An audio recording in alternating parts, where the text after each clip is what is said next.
No sé qué sea mejor para ustedes si quieren que trabajemos. Yo les preparé un resumen de las cosas de topología. Eh, no sé si quieren que hagamos eso o quieren que dediquemos toda la sesión a resolver dudas de la tarea. Desde luego el resumen también les va a servir para la parte de topología. No sé qué sea lo más conveniente para ustedes. ¿Dónde está? Bueno,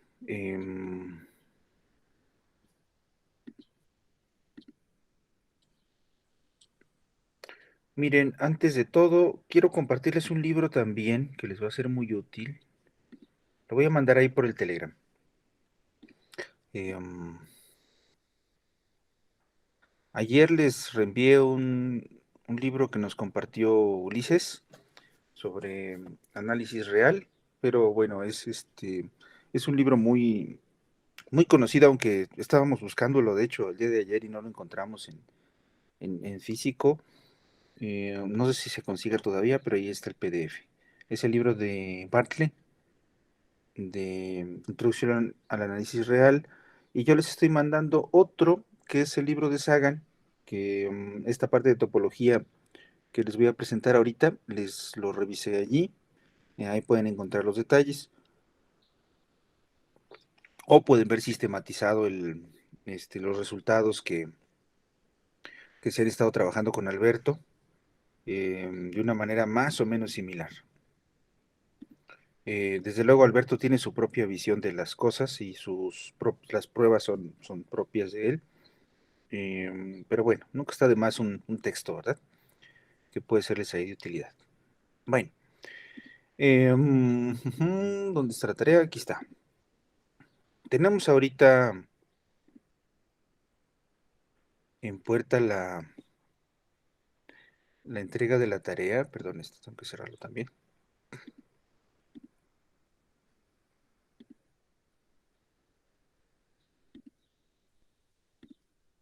Aquí está. Y yo quisiera que trabajáramos ahorita estos ejercicios del 1 al 9. Por allí Ulises me dijo que ya había platicado con ustedes algunos, incluso tomé nota de ellos, pero con mucho gusto podemos revisar las dudas que tuvieran. Pero bueno, vamos a, vamos a hacer un repaso. Sí, ¿verdad? En lo que entramos en calor. Porque yo creo que está haciendo más frío en la Ciudad de México, ¿verdad? Está haciendo más frías las mañanas. Bueno, ok, quisiera que revisáramos así rápidamente algunas nociones de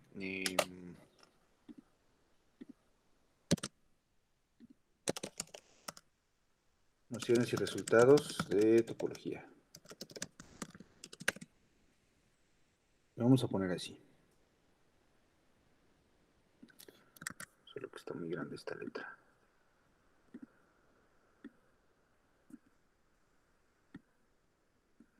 Sale. Voy a hacer un compendio, ojalá para que les quede el PDF y lo podemos tomar de referencia. Entonces ustedes me van diciendo, me detienen en las partes importantes, bueno. Ok, entonces hablamos de varias cosas Alberto escribió varias cosas importantes en sus notas. Yo por ahí recuperé algunas. De las primeras son, por ejemplo, la noción de vecindad. ¿Cómo lo ponemos así? Aquí. La noción de vecindad de un punto X en los reales de radio epsilon, ¿verdad? Comenzamos casi con ese tipo de cosas. ¿A qué nos referíamos con esto? Nos referíamos como a es usual también esta notación. Son todos los elementos en los números reales, tales que y menos x es menor que epsilon, ¿verdad? Y nosotros podíamos dibujarlo como un intervalo. Nosotros decíamos que era x menos epsilon y x más epsilon. Si yo hacía un dibujito de esto, podría tener entonces mi línea real, aquí mi punto X y aquí el abierto, ¿verdad? Nosotros sabíamos que este era el punto X menos epsilon, este es el punto X más epsilon. Sabemos que estos espacios miden epsilon y que son conjuntos que llamábamos abiertos, ¿verdad? Bueno, un intervalo abierto en este sentido. Algo que destacar de esto es que, por supuesto, el punto X es parte de la vecindad, ¿sale? Otro concepto muy parecido es la vecindad agujerada.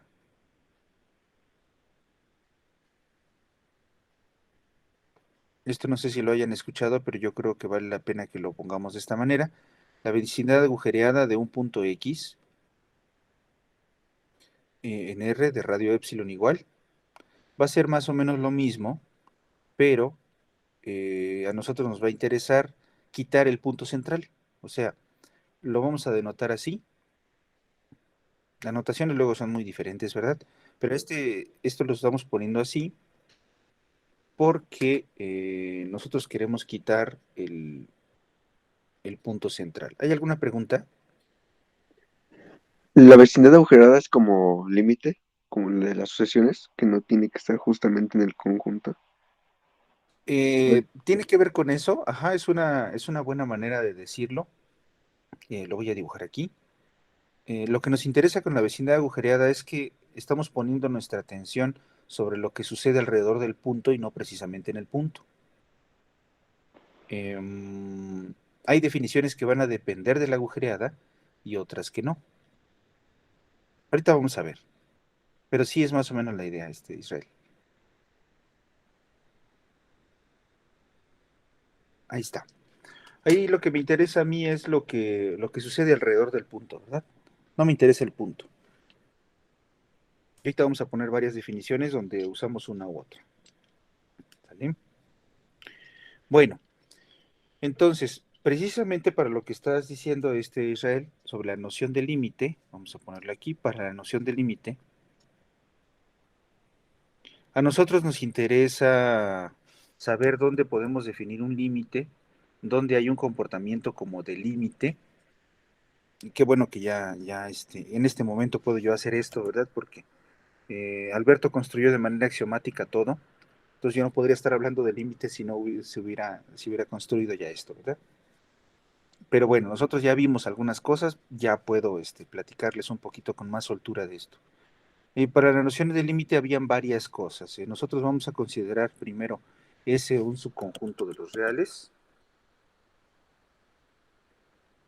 un subconjunto cualquiera, perdón, y entonces van a haber varias definiciones.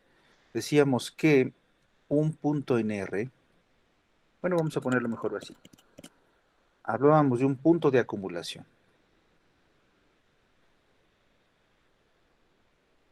Un punto de acumulación de el conjunto S iba a ser un elemento en R. Fíjense ustedes que el punto de acumulación no tiene que estar en el conjunto, y son las cosas que hay que ir destacando, no necesariamente en R.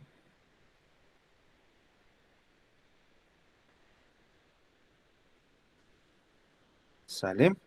Es un punto allí tal que, estoy viendo mi acordeón, ¿eh? Es un punto de acumulación si sucedía qué cosa. Si para cualquier épsilon que yo tomara mayor que cero, eh, cualquier épsilon significa que yo voy a poder construir una vecindad.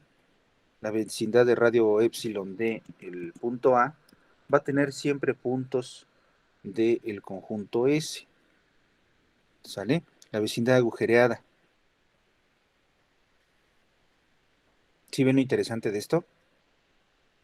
¿Cuál era la idea que nosotros teníamos de punto de acumulación? Bueno, voy a ir haciendo mis dibujitos aquí, espero que vaya quedando claro. Un punto de acumulación iba a ser un punto que no necesariamente estaba en el conjunto, aquí lo estoy poniendo, este es un punto A. Este punto A va a ser un punto de acumulación de S. ¿Cómo es S? No sé cómo sea el conjunto S, pero a mí me va a dar la idea de que lo que está sucediendo alrededor de este punto es que se van acumulando los valores de S, ¿verdad? O sea, los puntos de S. S puede tener más puntos que los que yo estoy pintando de azul, probablemente sí, ¿verdad? pero para que haga un punto de acumulación de S, necesito yo tener una serie de puntos en S que se acerquen tanto a, porque eso es lo que me está pidiendo la definición. Con la definición, tú puedes dar cualquier vecindad del radio de epsilon y ahí hay puntos de S. Eso es lo que quiere decir que sea distinto de vacío. Pero como epsilon puede ser cualquiera, por eso dice para todo epsilon, entonces yo puedo tomar una vecindad más pequeña y sigo teniendo puntos de S, una vecindad más pequeña y sigo teniendo puntos de S. Y la vecindad es agujerada porque no me interesa la A, lo que me interesa es lo que sucede alrededor de A. Y aquí es donde toma valor este concepto. ¿Más o menos se entiende?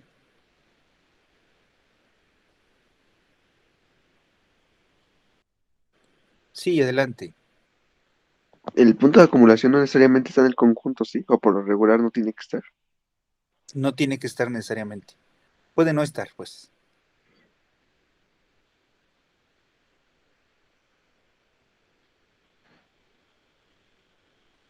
Exacto, lo podemos decir así, miren. Creo que sí está siendo importante entonces el resumen, ¿verdad? Toda vecindad de A debe de tener puntos en S que no son A. Sí, porque imagínense que yo pidiera, por ejemplo, que A fuera un punto de S para ser punto de acumulación. Pues entonces las vecindades, si no las tomo agujereadas, pues entonces podría tomar sucesiones constantes. Y es lo que no queremos, ¿verdad? Queremos ver qué sucede alrededor. O sea, el punto es de acumulación. De hecho, hay otros conceptos, otras formas de nombrar el punto de acumulación. Pueden dar un poco mejor idea. Se le llama punto límite. Hay autores que le llaman punto límite. O lo que es mejor, me parece un poco mejor, punto de adherencia. ¿Sale? Punto de adherencia de ese. Algunos autores le llaman punto de adherencia. Y eso nos da mucho mejor la idea, ¿verdad? Es un punto en los reales al que se le adhieren elementos de S, ¿verdad? Sí, Entonces, pues sí, si quieres demostrar una sucesión podemos decir que su límite es igual al punto de acumulación. el criterio es precisamente el que te dice la definición. Tú tomas una vecindad de radio epsilon, dices epsilon es mayor que cero, con eso ya estás tomando cualquier epsilon arbitrario, tomas la vecindad agujereada de radio epsilon y entonces tienes que mostrar que esa vecindad tiene puntos de S que no son el punto A. O sea, más bien vas a jugar como con las propiedades. Demostrar algo no es tanto calcular, ¿verdad? Es más bien jugar con las propiedades, qué cosas se deducen de otras. Sí. ¿Vale? Bueno, punto aislado también. Punto aislado de S. En este caso, sí me va a interesar que el punto pertenezca al conjunto, que va a ser un punto aislado. Un punto aislado va a ser un elemento B en S. Ahora sí va a estar en S. Ojo, en S. De modo que existe delta mayor que cero. Ahora ya no es para todo epsilon, ahora tiene que existir una delta, de manera que la vecindad de radio delta de B ya no tenga más puntos de S que son diferentes a B. Entonces por eso tengo que tomar la agujereada también. ¿Sale, vale? ¿Cuál es la idea que yo tengo entonces de un punto de acumulación? Pues un punto de acumulación del conjunto, perdón, de un punto aislado va a ser lo siguiente. No sé cómo sea el conjunto S, aunque está por ahí. Aquí estoy saliéndome de la línea real, no me hagan demasiado caso, piensen ustedes que estoy señalando la región nada más donde está el conjunto S. Y por allá hay un puntito que está separado de todo lo demás del conjunto o de todas las demás piezas del conjunto. O hay varios puntos que están así separados como del cúmulo de puntos que puede ser ese, ¿verdad? Entonces, yo voy a decir que ese punto es un punto aislado siempre y cuando yo pueda construir una vecindad de un radio delta, por eso se dice que existe el delta, ¿verdad? Existe delta de manera que toda la vecindad agujereada ya no tiene puntos de S. ¿Y por qué agujereada? Porque pues estoy pidiendo que B esté en S, ¿verdad? B tiene que ser parte del conjunto. Entonces, a lo que me refiero con la vecindad agujereada es que todo lo de alrededor ya no está en S. O sea, tú puedes encontrar una región que finalmente te aparta al punto del conjunto.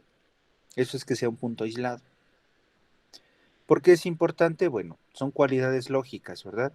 Lo contrario del para todo es el existe. Lo contrario del distinto del vacío es que sea igual al vacío. Entonces, de alguna forma hay una oposición entre las definiciones de punto de acumulación y punto aislado. ¿Sale? Salvo este detalle, ¿verdad? Que el punto de acumulación no necesariamente tiene que estar en S. Bueno, aquí no me dijeron, pero tengo que corregir.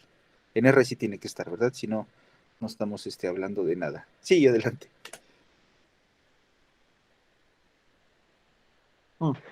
Si agarro esa vecindad, bueno, si agarro una vecindad fija y digo que tiene un punto, bueno, más bien primero tomo un punto de acumulación y ya tengo su vecindad fija, podría decir que como que su complemento es el punto aislado. Más o menos.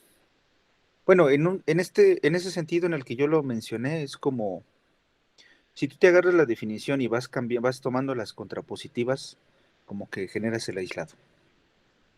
Sí, porque si el punto de acumulación no tiene el punto, pero tiene todo lo que lo rodea, y el otro no es lo contrario, no tiene todo lo que lo rodea, pero sí está él, punto. Exacto. Sí, el punto A es un punto popular para el conjunto S y el punto B es un punto muy ermitaño, ¿no? Ok. ¿Sale? Lo podemos decir en esa manera. Bueno, igual, los demás chicos, si hay dudas, deténganme, por favor. Es más cómodo que enciendan el micrófono. Ahorita voy a tratar de irme rápido a ver si alcanzo a terminar esto. Bueno, son importantes los puntos de acumulación, denotamos por S'. Esta es notación también que van a encontrar por ahí en los libros, al conjunto de puntos de acumulación de un conjunto. ¿Sale? O sea, podemos tener ahí varios puntos, varios cúmulos de conjuntos, de puntitos, ¿verdad? Varios, no sé, si lo piensan de esta manera, son los puntos de acumulación son como las bocas, las entradas de los hormigueros, ¿no? Alrededor hay un montón de puntitos. Entonces, esos puntos donde nosotros vamos a poner nuestra atención, porque probablemente ahí puedo yo definir el concepto de límite. O sea, sobre esos puntos puedo yo elegir sucesiones que vamos a tener, donde vamos a tener límites, ¿verdad? Entonces, por eso son importantes usarlos. Lo vamos a poner así, aquí le puse una notita, va a ser una colección de puntos de R, porque los puntos límite no tienen por qué estar en el conjunto, colección de puntos de R en los que puede hablarse del límite. Bueno, en los que puede construirse, mejor, sucesiones eh, con límite. Sucesiones no constantes.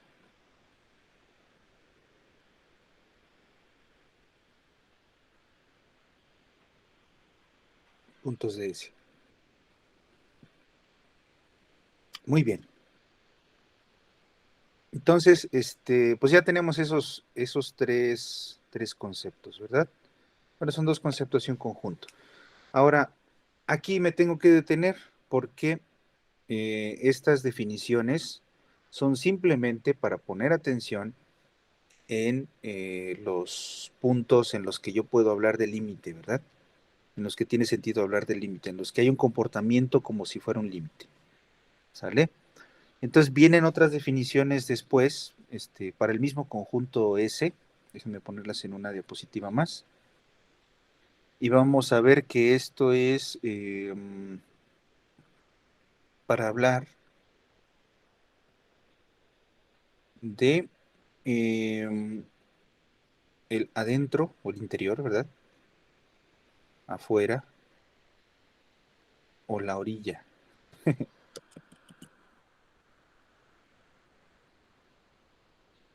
de un conjunto. Es un enfoque diferente. Ahora lo que me interesa es un poco más geométrico. ¿Qué quiero decir con eso?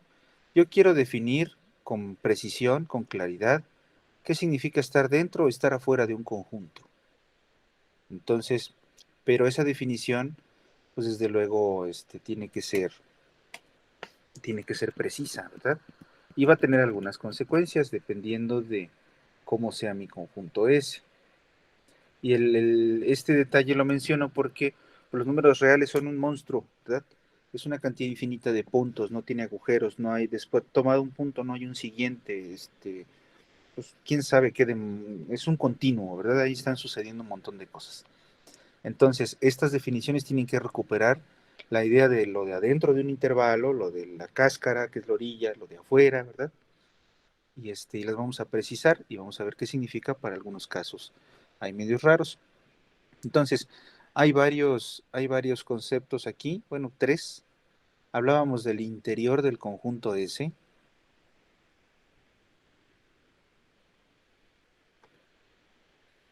y el interior eran todos los puntos, los voy a llamar I puntos en S, tales que existe una epsilon mayor que cero, para la cual la vecindad completa de radio epsilon que contiene a su I está metida en el conjunto S.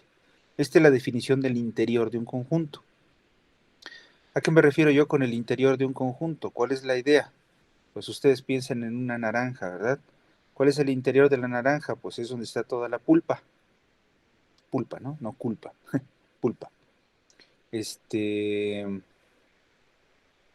ustedes tienen otra vez su conjunto S por aquí, ahí estoy tratando de hacer una gráfica, yo voy a hablar de un punto interior del conjunto, que es este punto I, y el criterio para saber si es un punto interior o no es ver si existe una vecindad.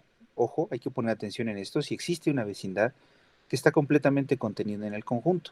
Pues es la idea de estar adentro de una naranja, ¿verdad? Un punto es interior, y tú puedes construir la vecindad, y esa vecindad puede que sea chiquita, no importa, pero se puede construir una vecindad que está completamente mentida, ¿sale? En otras palabras, hay puntos alrededor de I que siguen estando en S. Bueno, más bien todos los puntos que están alrededor de I siguen estando en S, ¿sale? ¿Queda clara esa noción? Sí, Sí, ¿verdad? Bueno, de la misma manera existe la noción de punto exterior, que son los puntos que de alguna forma, o sea, por geometría, no tienen nada que ver con el conjunto S, ni tantito, ¿verdad? Entonces lo vamos a definir así. El exterior del conjunto, exterior de S, son todos los puntos E que están en S complemento, ¿sale? O sea, no tienen que estar en S, tales que existe una vecindad de radio epsilon para la cual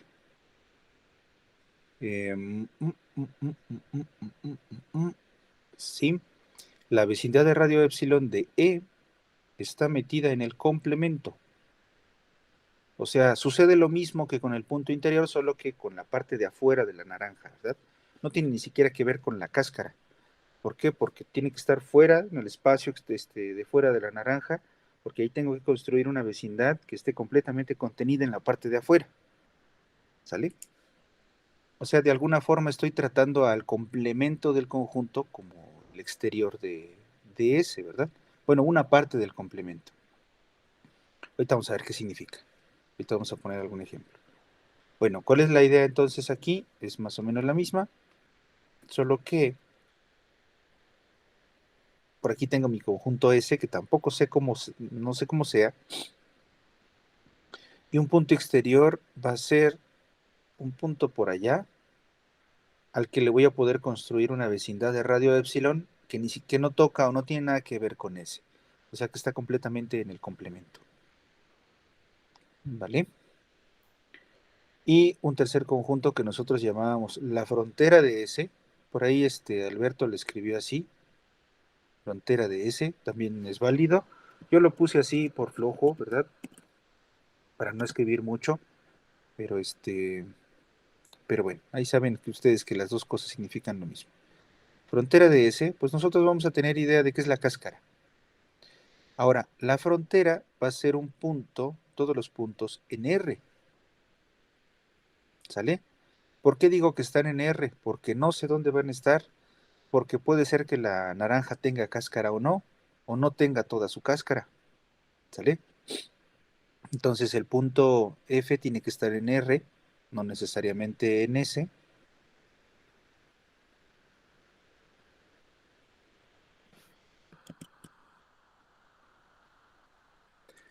De modo que, vamos a ponerlo aquí, sí, acá.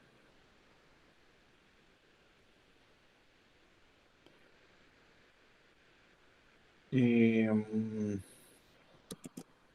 la vecindad de radio epsilon de F, en este caso no sé si tenemos que tomar la agujereada, no. La vecindad de radio epsilon de F contiene puntos.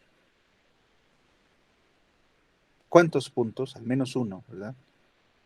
Contiene puntos tanto de S como del complemento. ¿Sale? Para todo epsilon, mayor que cero. ¿Sí ven más o menos la idea? Eso del punto frontera no estaba en la nota, sí, o sea, esa descripción, porque nada más Creo que recuerdo está que decía, diferente.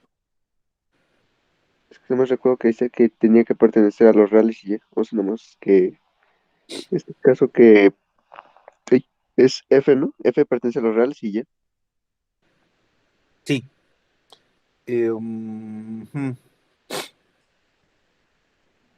Sí, podemos hacer un dibujito. Miren, vamos a pensar como en los países. Por supuesto, los dibujos que estoy haciendo están en dos dimensiones. En una dimensión, luego perdemos muchísimo espacio como para explicar la idea, pero ahorita la aterrizamos. Si un país es de esta manera, por ejemplo, que esas son las ideas que nosotros tenemos, ¿no? Pues nosotros podríamos pensar que el interior del conjunto S es pues todo lo de aquí adentro. Eso es como la idea inicial. La orilla es lo que nosotros estamos entendiendo como la frontera del conjunto S y la parte de afuera es lo que se entiende como el exterior. Precisamente así es también en países, ¿no? Los ministerios, los ministros, ¿verdad? Del exterior, del interior. Incluso los periodistas hablan mucho de eso. Bueno, el detalle es que cuando hablamos de la frontera, el interior, por ejemplo, ya voy a la frontera. ¿Cómo sé que tengo un punto interior? Pues a ese punto interior yo le puedo construir una vecindad que siga estando adentro, completamente contenida en el conjunto. ¿Sale? En el otro caso, en el exterior, un punto y le puedo construir su vecindad. Existen vecindades, ¿verdad? Fíjense que las definiciones de interior y exterior dependen de que exista una epsilon. Existe la vecindad. Existe su alrededor. Bueno, y la frontera son puntos en los reales. ¿Por qué? Porque puede ser que la frontera no pertenezca al conjunto. ¿Sale? Imagínense ustedes, no sé, estos países pequeñitos europeos que son y que tengan aquí una valla y a lo mejor la valla no, el país no es dueño de una parte de la valla. ¿Sale? Entonces por eso no se dice que es un FNS, porque no sabemos si la frontera forma parte del conjunto. El interior forma parte del conjunto, por lo regular sí. ¿Sale? Bueno, de hecho sí tiene que ser parte del conjunto. ¿Sale? Entonces, los puntos F a los que me refiero son estos puntos de aquí. En una dimensión, pues esto se ve medio chafa. Bueno, es un decir, ¿verdad? Porque la idea es que ahí probablemente se va a apreciar mejor lo de la frontera. Si ustedes piensan en el conjunto S, pues probablemente ustedes digan que esto es el interior del conjunto S, un intervalo. Las fronteras serían este y este, ¿verdad? O sea, los puntos F a los que me refiero son estos. Supongan que es cerrado de este lado. Este es un punto F, este es otro punto F. Y en este caso F no está en el conjunto S, pero aquí sí. O sea, puede suceder lo mismo, ¿no?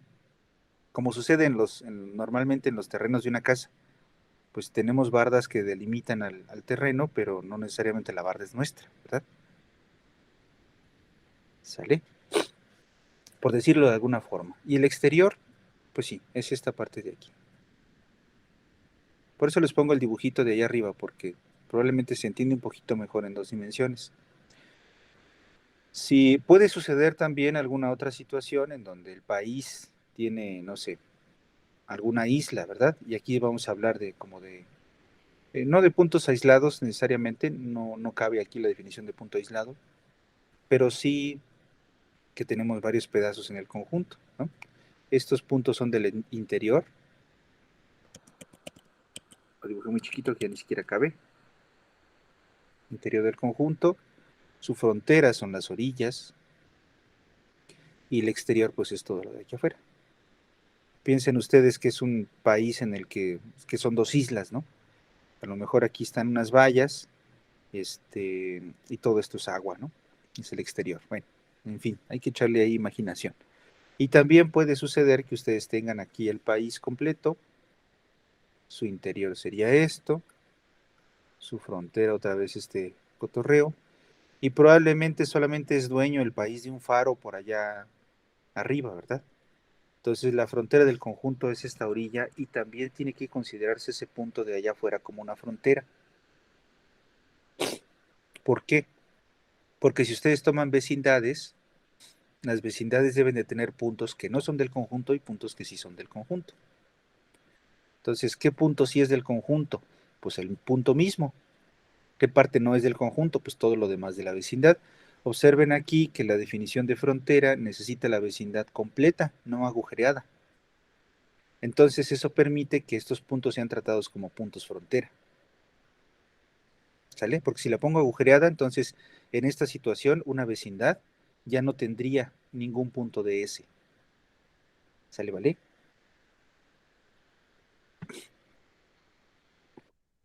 Sí, El concepto de frontera es para toda epsilon, o sea, es para toda epsilon que me tome, voy a tener elementos de los dos conjuntos. sí. Ok. Pues esa es como la idea de una frontera de un país, ¿verdad? Sí. O sea, si tú te paras en un puntito de la frontera, siempre vas a tener partes que son y que no lo son. Sí. Había otra pregunta. Estoy viendo si no hay chat, ¿eh? Ah, no, sí me aparece actualizado. Bueno, sí, deténganme. Ahora, lo que quiero que observen es que um, uno se hace bolas con estos conceptos cuando los está aprendiendo. Lo de punto de acumulación, punto aislado, interior, exterior y frontera, porque no nos dicen a veces que son nociones que están construidas para enfoques diferentes. Voy a tratar de hacer una analogía. Lo vamos a dibujar aquí. Cuando estamos en la secundaria, en el bachillerato, nos dicen que este es un triángulo rectángulo, ¿verdad? Y esto ya es más cognitivo. Se los platico por eso. Por un lado les dicen que es un triángulo rectángulo y por otro lado les dicen que es un triángulo escaleno. Entonces los niños se hacen bolas, ¿verdad? Dicen, a ver, espérate, o es escaleno o es rectángulo. Bueno, es que depende del enfoque, tú puedes tratar el mismo objeto desde puntos de vista diferentes, ¿verdad? Si te fijas en sus ángulos, es un triángulo rectángulo. Si piensas en que los tres lados son diferentes entre sí, es un triángulo escaleno, pero estás hablando del mismo objeto. Entonces, eso mismo sucede con los puntos de los números reales, tratando de hacer la analogía, ¿verdad? Si yo pongo atención en si los puntos de S se juntan al punto que estoy analizando, o si está separado, como es un punto aislado, pues entonces estoy viendo los puntos desde este punto de vista. Y si yo veo, yo quiero analizar si ese punto está dentro, fuera o en la orilla del conjunto, entonces estoy hablando de estos conceptos. Un punto puede ser, como lo estamos viendo aquí, a la vez punto exterior, punto frontera y punto aislado. Un mismo punto, pero está visto desde enfoques distintos. ¿Queda claro eso?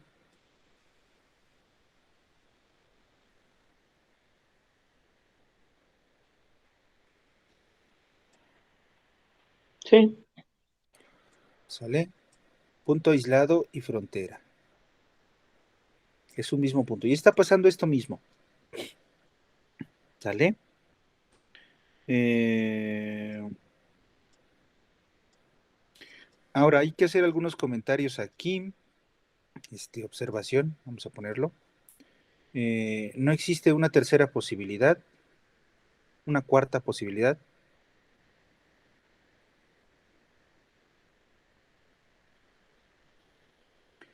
Desde este enfoque, voy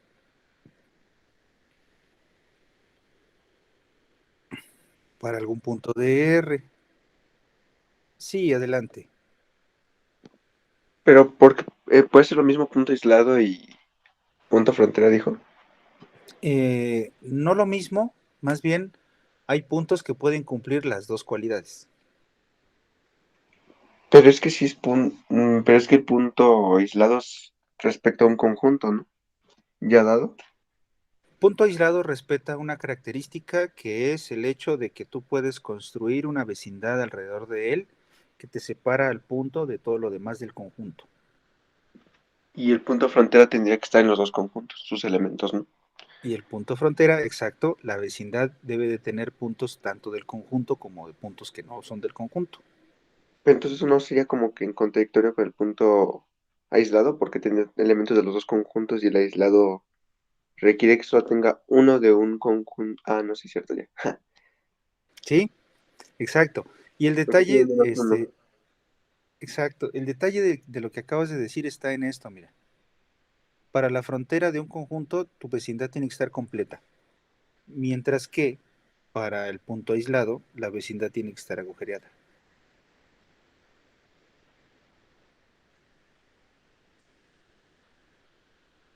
Por eso son bien importantes estos dos conceptos. ¿Sale? Para el punto aislado te interesa qué sucede alrededor del punto. Para el punto frontera te interesa saber si es un punto que tiene puntos del conjunto y puntos que no lo son.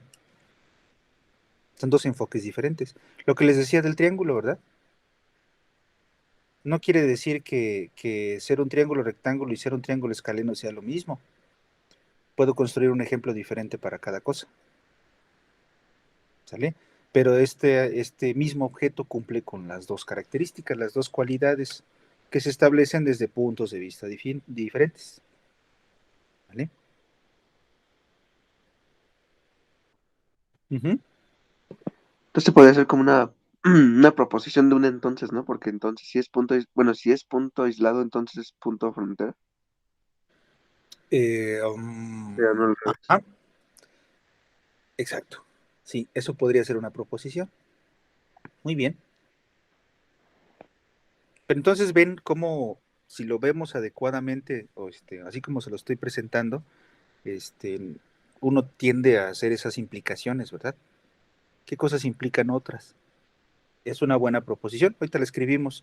Antes de hablar de eso, déjenme terminar esta idea. No existe una cuarta posibilidad para algún punto. O sea, dado un conjunto S, el conjunto S o tiene puntos de su interior, y es un ejercicio de la tarea, ¿se acuerdan? Tiene puntos de su exterior o tiene puntos frontera, pero no hay otra opción. ¿Por qué?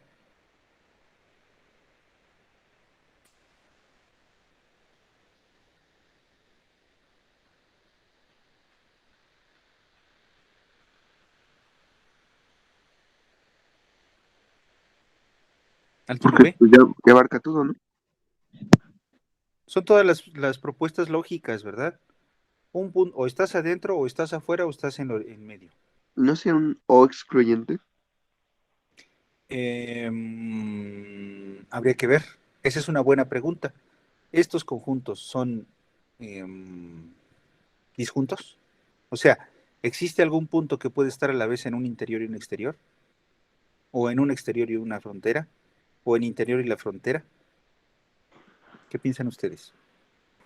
Según yo creo que no. Si no, sería excluyente. Exacto. No, no puede ser. Tienen que ser excluyentes.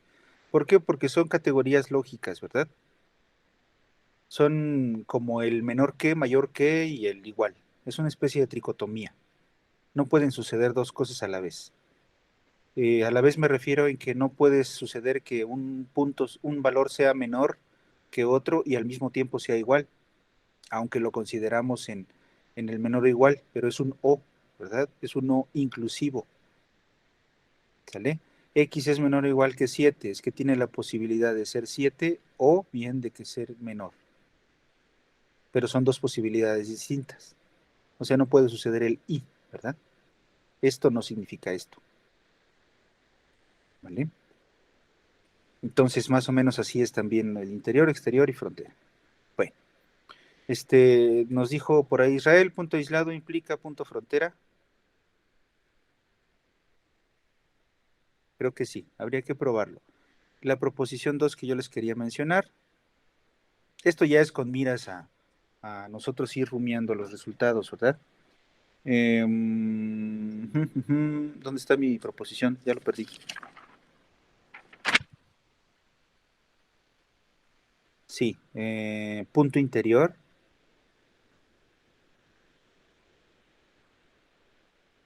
implica, y esta es una pregunta, punto de acumulación.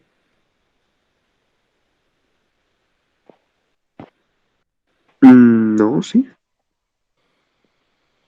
Sería El interesante punto, verlo.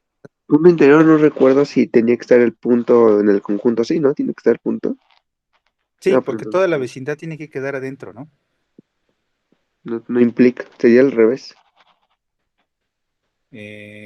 Tal vez no, porque el punto de acumulación no está en el conjunto. Puede, pero puede que sí. Si está en el conjunto, quién sabe, ¿no?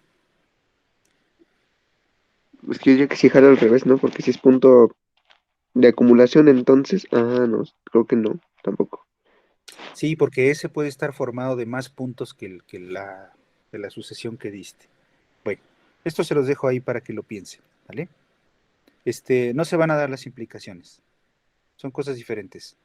Un punto interior, bueno, un punto interior sí podría ser un punto de acumulación. ¿Por qué? Porque si el punto interior tiene el puntito y toda la vecindad completa metida en el conjunto, tú puedes construir sucesiones, pero ya tiene que ver con la construcción de una sucesión que no sabes si estaba ahí de antemano. ¿Vale? Un punto interior puede ser un punto de acumulación. Ahora, un punto de acumulación puede ser un punto interior, depende. ¿De qué depende?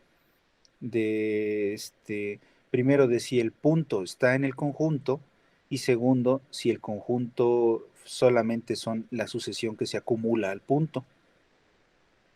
Porque si hay más puntos, entonces yo ya no puedo, y tengo un punto de acumulación con puntos de S, o sea, me aproximo al punto A con puntos de S, pues la vecindad puede ser que tenga más puntos que los puntos marcados en azul. Entonces yo no podría garantizar que todos esos puntos, que todo el intervalo completo esté metido en S, ¿verdad? Ahí es donde uno empieza a dar ejemplos. Dame un ejemplo en donde suceda una cosa, pero no suceda la otra. Y por eso es que yo en la tarea les estoy poniendo este ejercicio 3, ¿verdad? Entonces, este resumen es el que yo les proponía que ustedes hicieran, pero bueno, creo que también, a veces uno cuando supone que conoce ya algunas cosas, pues uno peca al esperar que sus alumnos hagan o le entiendan a cabalidad qué tenemos que hacer, ¿verdad? Me quedé pensando en eso por las preguntas que me habían hecho. Entonces, por eso estoy dándoles el resumen, porque creo que es importante que lo vean. Creo que es importante que yo lo haga también. Pero bueno, aquí estoy poniendo, miren, lo que les decía, solo hay tres cualidades. Vamos al inciso B. Si X es un punto en R y es un punto aislado, entonces es un punto frontera. Pues ya, es lo que acaba de decir Israel. ¿Sale? La proposición uno. ¿Ya lo vieron? Hay que escribirlo nada más, ¿no? Hay que argumentarlo.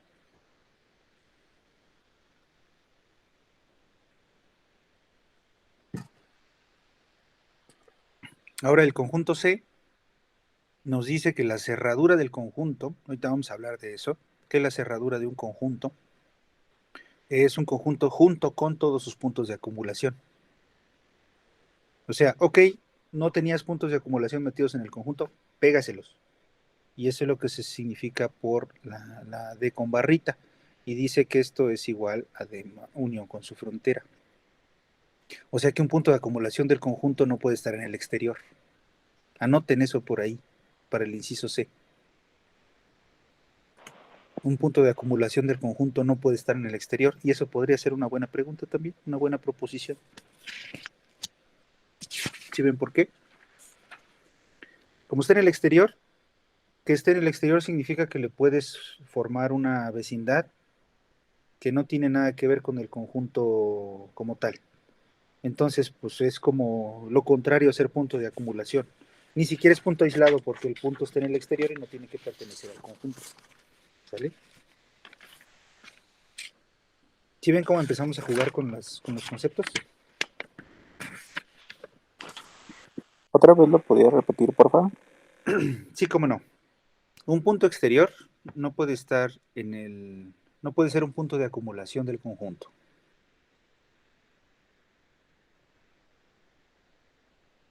Porque al estar en el exterior, se le puede construir una vecindad de radio epsilon que no tiene nada que ver con el conjunto D. Va, gracias. Sí, de nada. Había otra pregunta por ahí. Incluso, bueno, pensando bien en el punto frontera no tiene que ser ni tanto como el contorno de, o sea, si lo quiere ver, no tiene que ser justamente como la cáscara ni el contorno de algo. Podría estar adentro, ¿no? En la misma frontera. Y es que eso es lo importante de visualizar las consecuencias de nuestras definiciones, porque las definiciones fueron creadas para recuperar estas ideas que yo les estoy poniendo aquí. Pero las consecuencias lógicas, ¿verdad? Em, Ahorita diciendo esto, más o menos se me viene a la mente, vieron la película Yo Robot? ¿O han leído el libro? Por ahí la facultad la gente lee mucho, de Asimov, Isaac Asimov, La película. ¿sí? ¿Conocen la historia? Hay una Bueno, isla, ¿no? Una isla de robots que no sirven. Bueno, que son como viejos. ajá, bueno, resulta que se crean, bueno, van a ver por qué les platico esto. Resulta que se crean robots para servir a los seres humanos, ¿no? Esa es como la trama de la historia. Y se consideran tres leyes. Eso es lo que tiene que ver con el curso, ¿verdad? Esas tres leyes son tres axiomas. Tienes que ayudar a cualquier ser humano si te lo pide. No puedes hacer daño a ningún ser humano. O puedes desobedecer a un ser humano siempre y cuando de eso dependa la sobrevivencia del ser humano, ¿verdad? O sea, si un ser humano te pide que lo lastimes, pues no lo vas a hacer, ¿no? Bueno, resulta que esos son tres axiomas y lo que se espera de eso es que pues, los robots sirvan muy bien a los seres humanos, o sea, hagan todas las tareas que un ser humano no quiere hacer, ¿sale? Pero resulta que una consecuencia de esas tres leyes es el hecho o la premisa de que el ser humano no puede cuidar de sí mismo, dadas las guerras, dadas las riñas, dada todo ese tipo de cosas de que incluso se lastiman a sí mismos con la mala alimentación, con todo eso. Y es una consecuencia que se supone que no se esperaba. Entonces, les menciono esto, ¿por qué? Porque lo que dice Israel es interesante, o sea, y eso sí sucede. Nosotros proponemos definiciones para recuperar ideas, para formalizar conceptos, pero resulta que esas definiciones también las cumplen otros conjuntos que no esperábamos, ¿no? ¿Qué pasa si ese es el conjunto de todos los números racionales en un intervalo? No hay puntos interiores. Los puntos exteriores son los irracionales de dentro del intervalo y los de fuera. La frontera del conjunto son todos los puntos irracionales. ¿Sale? No, perdón, todos los puntos racionales. Es un buen ejemplo. Entonces, la frontera no necesariamente es la orilla, sino también hay puntos adentro del conjunto, adentro entendido como en el cúmulo de puntos, donde está el cúmulo de puntos, ¿verdad? Del conjunto, y van a suceder ahí cosas raras. ¿Vale? Yo los invito a que revisen ese ejemplo, lo vamos a poner aquí.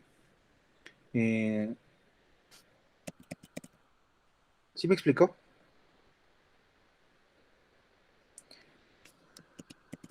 Si ese es, digamos, el intervalo 0, 1, intersección con los números racionales, o sea, son todos los racionales en el 0, 1, ¿qué cosa es el exterior, el interior y la frontera?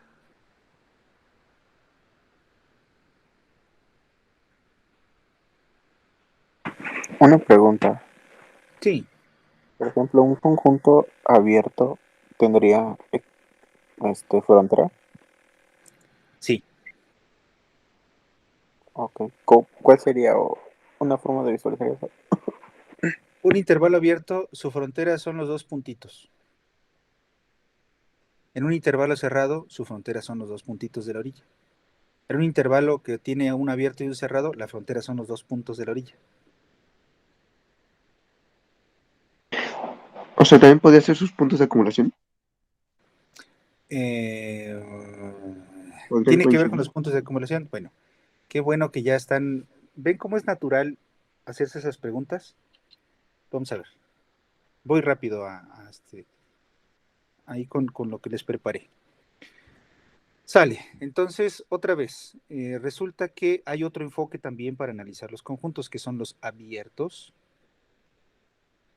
cerrados, o ninguno de los dos, porque también es una posibilidad.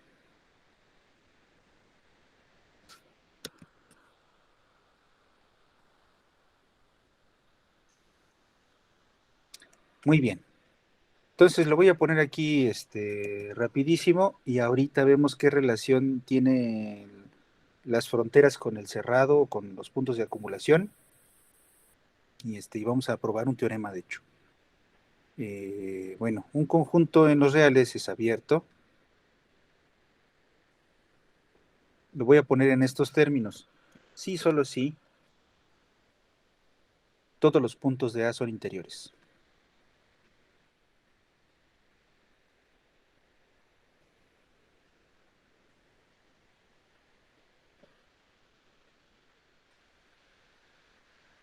Bueno, déjenme redactarlo mejor. ¿Sí se entiende la idea? Sí. Para todo X en A, X es punto interior de A. Entonces, ¿cómo se imaginan un conjunto abierto? Esta es una idea bien interesante, ¿eh?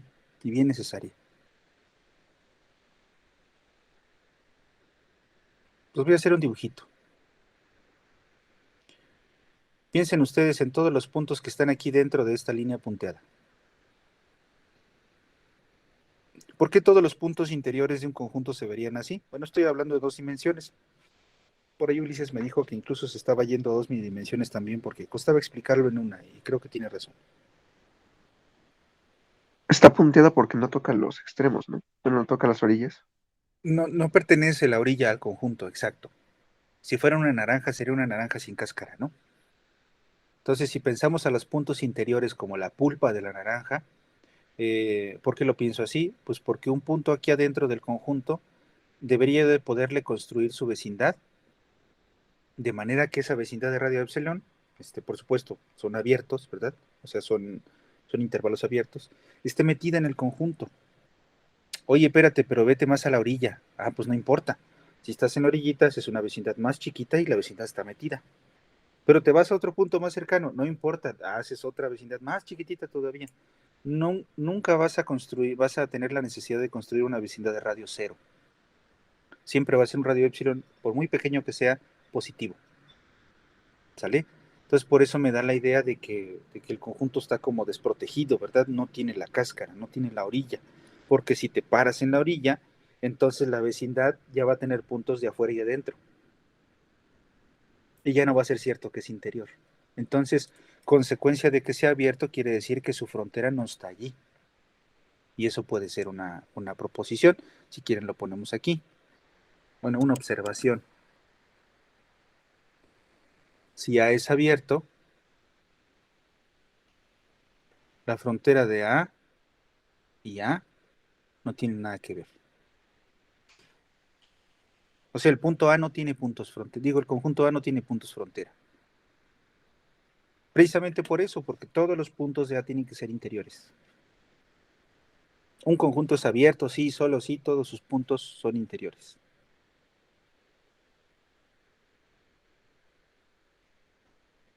¿Sí queda claro eso?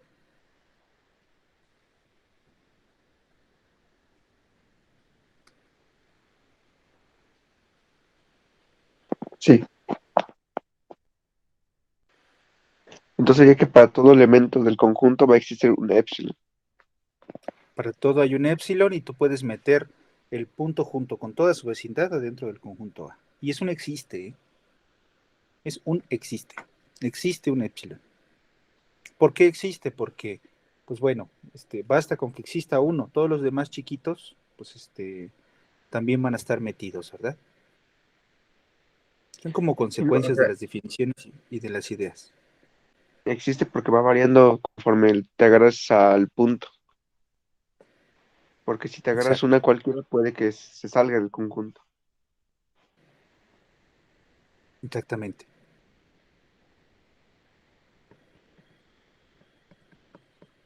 Y es más o menos la idea, ¿verdad? ¿Cómo sabes que estás dentro de una casa? Ah, pues porque pues veo dos paredes que me encierran al menos, ¿no?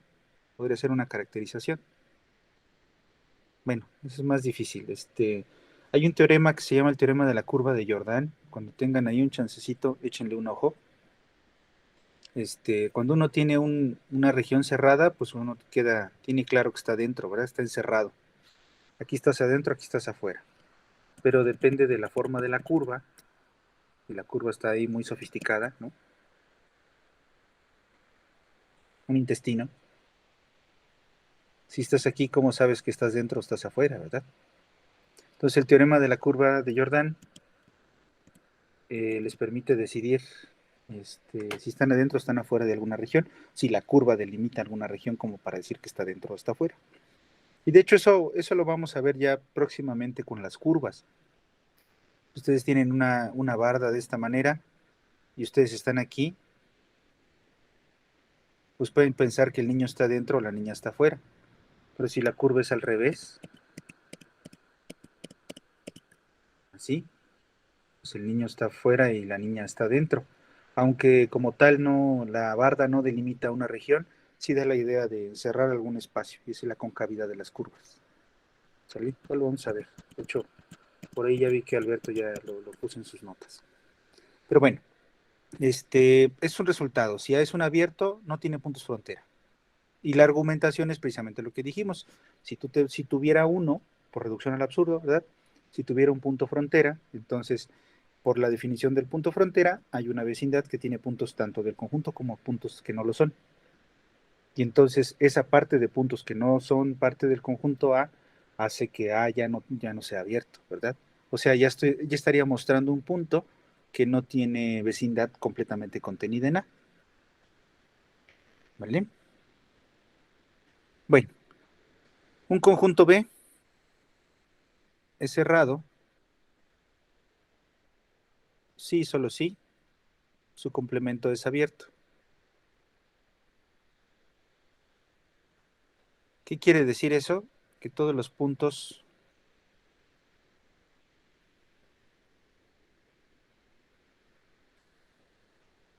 de, del complemento son exteriores a B. ¿Sí ven qué emoción? Sí. La misma idea, ¿verdad? Ok, tú un conjunto lo vas a tener cerrado siempre y cuando todos los puntos que no están en tu conjunto son exteriores. ¿Qué quiere decir exteriores? Ahora al revés, que alrededor de ese punto tú puedes construir una vecindad que queda completamente afuera de B. ¿Y eso qué significa?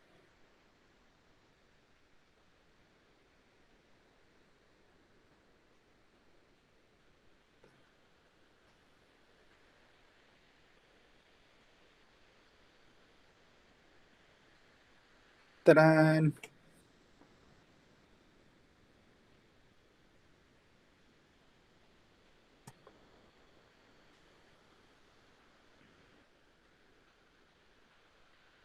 Si el conjunto es abierto, ¿dónde está la frontera del conjunto?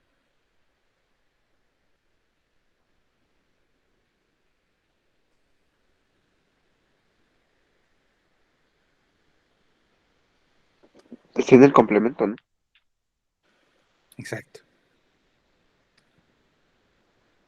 ¿Por qué? Porque no puede tocar el conjunto A porque es abierto. Sí. Si el conjunto es cerrado, el que es abierto es el complemento. Entonces el complemento lo voy a tratar como traté a A. Entonces el complemento no puede tener puntos frontera de B. Ah, entonces el conjunto frontera tiene que estar metido en B. Si contiene su frontera el conjunto, es muy probable que ese conjunto sea cerrado. Probable. No es un sí, solo sí. Porque existen conjuntos N, NR, que no son ni cerrados ni abiertos.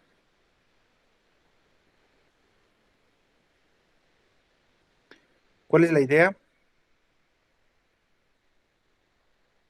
Ahí está. O sea, en una dimensión,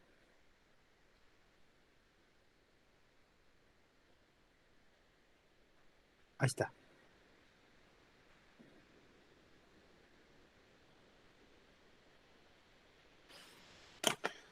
Ese conjunto no es ni cerrado ni abierto. O sea, no porque sean características opuestas o porque la definición sea como la contrapositiva, ¿verdad? A es abierto si todos sus puntos son interiores. Ah, ok. B es cerrado si el complemento es abierto. Bueno, no necesariamente tienen que ser de esas dos categorías. Aquí sí no son categorías exclusivas, ¿verdad? La definición de interior, exterior y frontera sí son exclusivas. Es una tricotomía por allí, ¿no? Sucede una de las tres cosas para un punto, pero no dos de ellas. En este caso, abierto y cerrado, pues sí son exclusivas. Bueno, sí, voy a decir que sí, de momento. No, sí, sí tienen que ser exclusivas. Pero puede existir un conjunto que no caiga en ninguna de esas dos categorías. ¿Vale?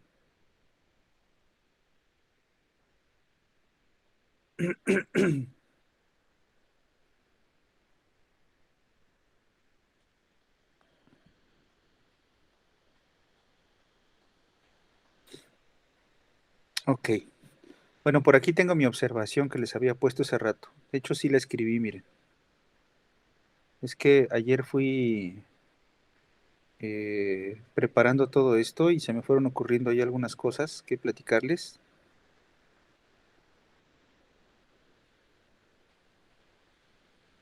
Lo vamos a poner aquí. Lo que dijimos hace ratito, ¿verdad? Que un punto aislado no puede ser punto de acumulación. Bueno, ahora, ¿por qué son importantes los abiertos y por qué son importantes los cerrados y qué show con la frontera, etcétera? Pues porque en los abiertos, por ejemplo, yo al tener puros puntos interiores, yo puedo construir sucesiones de puntos de A que convergen a puntos de A, ¿sale? Si yo hablo de un punto interior, Entonces, al poder construir la vecindad completamente contenida en el conjunto, quiere decir que yo puedo construir una serie de puntos que pertenecen a esa vecindad y que se aproximan al punto que yo tomé.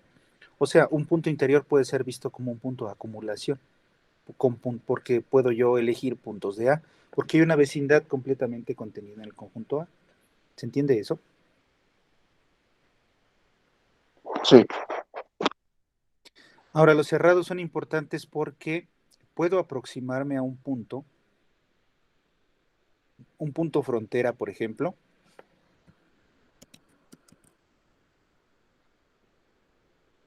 A un punto lo voy a dejar así, con puntos de A.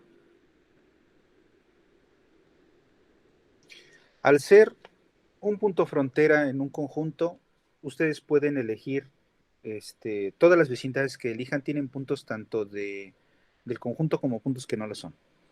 Entonces, esas vecindades que ustedes pueden ir haciendo cada vez más chiquitas, les tienen que generar, abuelita de Batman, un punto por cada vecindad que se aproxime a ese punto frontera. O sea, el punto frontera también puede ser visto como un punto de acumulación. La ventaja del punto frontera es, ok, tu punto no tiene que estar adentro como en el caso de los puntos del interior, ¿verdad? Tu punto está en la orilla, pero al estar en la orilla todavía puedes construir una sucesión de puntos que se vaya a acercar a ese punto. Y más todavía, puedes construir una sucesión de puntos que no están en el conjunto que se acerque al mismo punto, como que es más o menos la idea, ¿verdad? Pero bueno, si no puedes tomar el punto de acumulación dentro de tu conjunto, al menos tú puedes aproximarlo con puntos del interior del conjunto. ¿Sale? Y la tercera opción es esta que le estoy poniendo aquí arriba. Un punto aislado, pues un punto aislado si ya no puede ser punto de acumulación, un punto exterior tampoco. ¿Sale?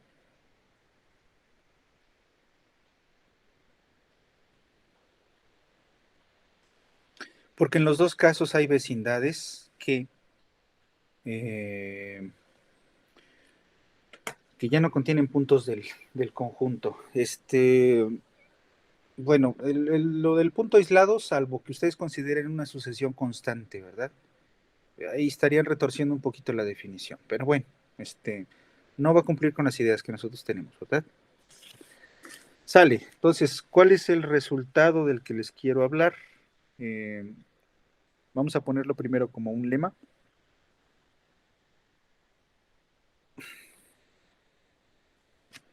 Lema, así, porque no tengo otros. Es como muy pedante decir lema uno, ¿no? Así, si nada más tengo uno. Sale, un subconjunto cerrado. Ese subconjunto de R es cerrado. Sí, solo sí. Déjenme ver si definí esto. Creo que no se me pasó, ¿verdad? Bueno, antes de eso, vamos a poner aquí definición. Bueno, lo pongo así de azul también. Ah, no, sí lo escribimos, ¿no? El conjunto de puntos de acumulación de un conjunto. Perdón, ya me distraje, ¿eh? Ah, sí, aquí está, miren. S' era el conjunto de puntos de acumulación. Vale. Entonces, miren, ese es un conjunto cerrado, sí, solo sí. El conjunto de puntos de acumulación está metido en el conjunto.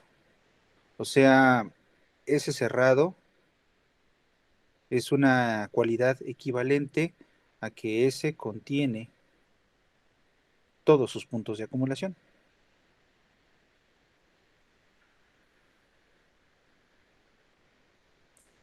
¿Sí ven qué emoción?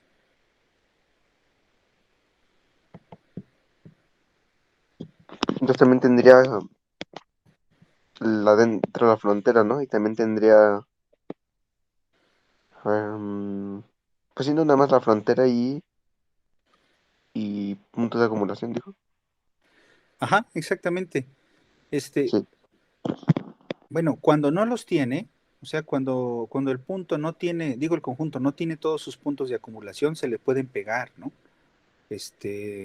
Definición, vamos a poner aquí, bueno, lo pongo aquí arribita. Por eso hay necesidad de pegarle sus puntos de acumulación. S, un subconjunto de R. Entonces, esto es la cerradura. la cerradura de S. ¿Y qué cosa es la cerradura de S?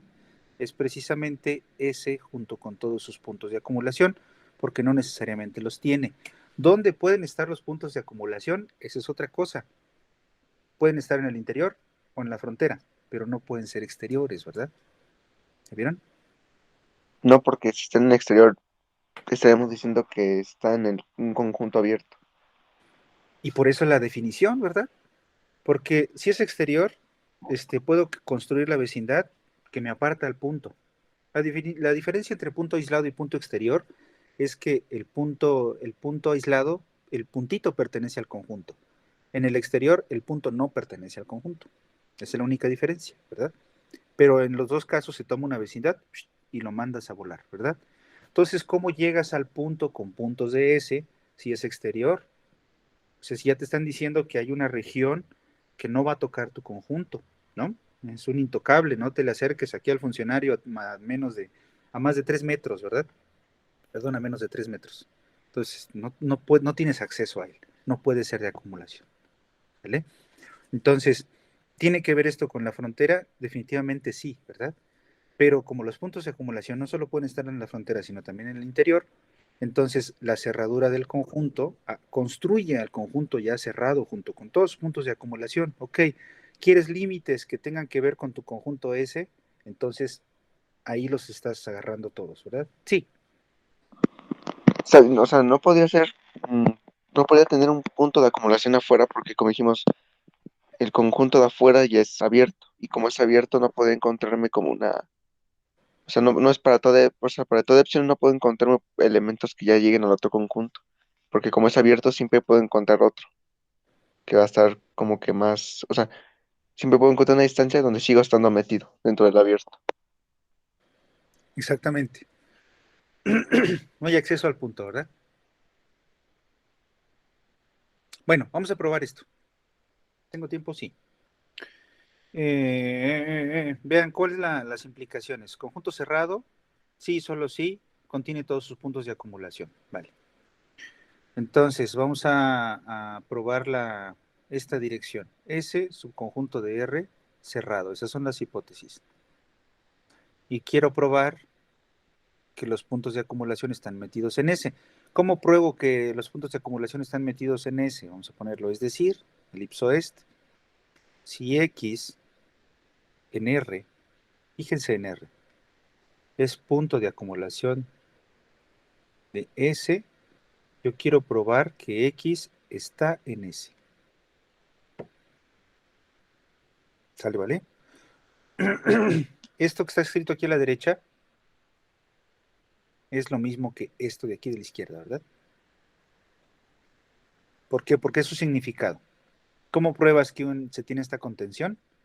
Pues porque si tomas un punto de acumulación, o sea, esto es que lo estés tomando X en S', pues entonces hay que mostrar que luego está en S, ¿verdad? Sale. Entonces, pues tomemos un punto de acumulación, sea X, punto de acumulación de R, perdón, de S. ¿Cómo pruebo yo que el elemento esté en el conjunto? O sea, si el conjunto es cerrado, ¿cómo pruebo que esté en el conjunto? Bueno, vamos a hacerlo por reducción al absurdo. Suponga que X no está en S. ¿Qué quiere decir que X no está en S? Quiere decir que X está en el complemento. Pero, bueno, el complemento es abierto porque S es cerrado, ¿verdad?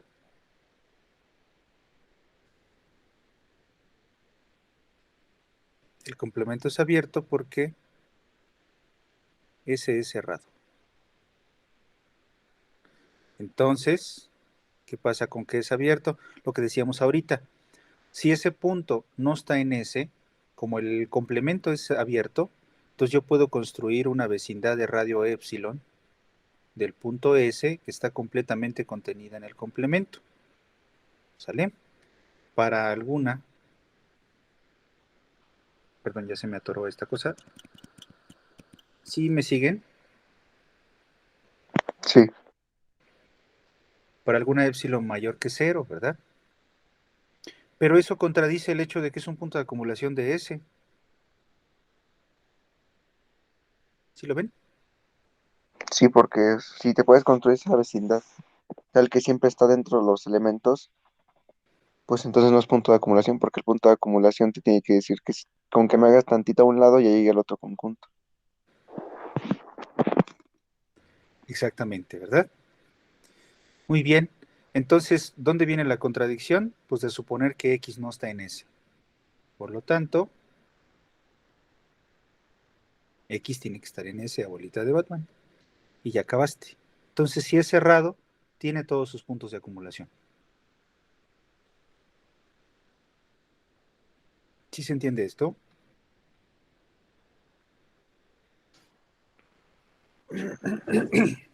Sí, Muy bien. Ahora vamos al revés.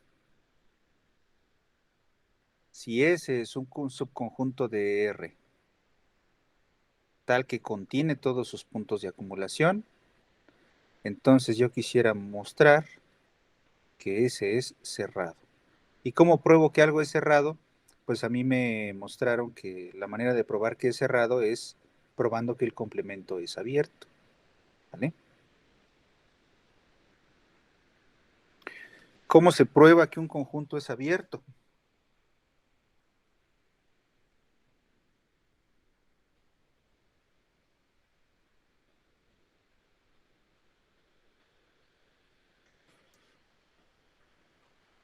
Vamos a hacer un diagramita para hablar de la cuestión lógica.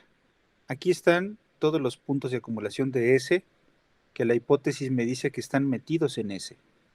¿Sale? Y todo lo de aquí afuera, pues es ese complemento. Lo cual yo quisiera probar que este cuate es abierto. ¿Sale? Entonces, sea X en el complemento. Yo quisiera demostrar que existe una vecindad de radio epsilon de X completamente contenida en el complemento. Esa es la definición de abierto. ¿Sale? Entonces, si X es un punto que está aquí afuera, en el complemento, yo puedo decir que X no es un punto de acumulación.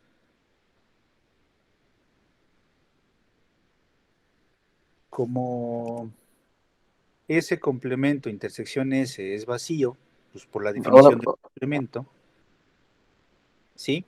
ahora vamos a demostrar, o sea, que si contiene todos los puntos de acumulación, ¿es cerrado? Es cerrado. Uh-huh. Ok. Entonces, tomamos un punto allá afuera.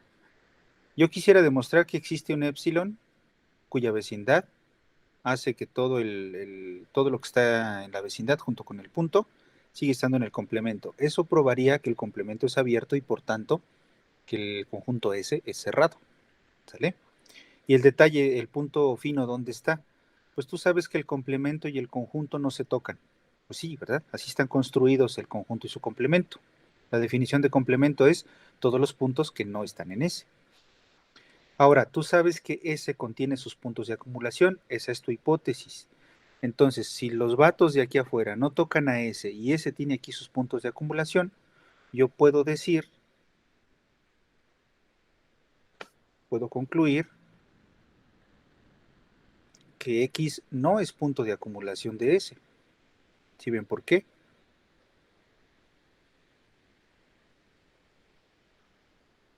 X está fuera y los puntos de acumulación por hipótesis están adentro de S. Entonces, no tiene manera, primero, de estar en S y segundo, menos de ser un punto de acumulación. No, ok, es un poco parecido a lo que está en las notas, pero este es un poquito así diferente, Exactamente, ¿verdad? porque el otro supone, lo hace por contradicción. Uh-huh. Ándale, este es directo, exacto. Entonces, X no puede ser un punto de acumulación de S. Y al ser un punto de acumulación, ¿qué quiere decir que sea punto de acumulación? Que cualquier vecindad de radio epsilon tiene puntos de S. Entonces, ¿cómo se niega el para todo? Se niega con el existe. Entonces, existe una epsilon mayor que cero, para la cual la vecindad de radio epsilon de X no contiene puntos de S. ¿Sale? Bueno, la definición de punto de acumulación no necesita que te fijes en el punto, ¿verdad?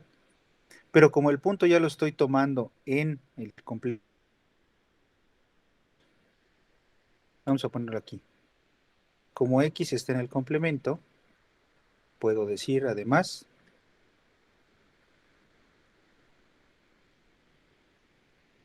que la vecindad completa no está contenida en S, ¿verdad?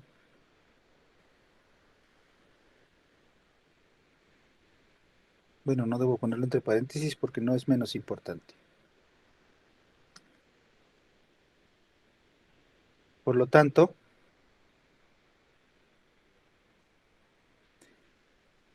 X es punto interior de ese complemento. Pero como fue arbitrario,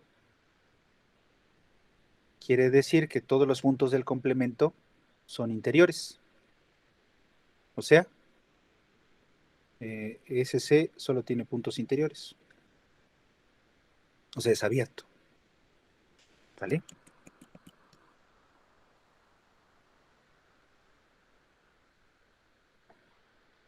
Es decir, esto ya es puro trámite, ¿verdad? Es ponerle crema a los tacos. Bueno, no, hay que escribirlo. Más bien ya lo discutimos. Es abierto y por lo tanto S es cerrado. Listo. Y ahí ya probamos el teorema. ¿Queda claro esto? Sí, Entonces, ¿cuál es la conclusión? Los conjuntos cerrados en S, perdón, en R, y los que contienen a sus puntos de acumulación son la misma clase.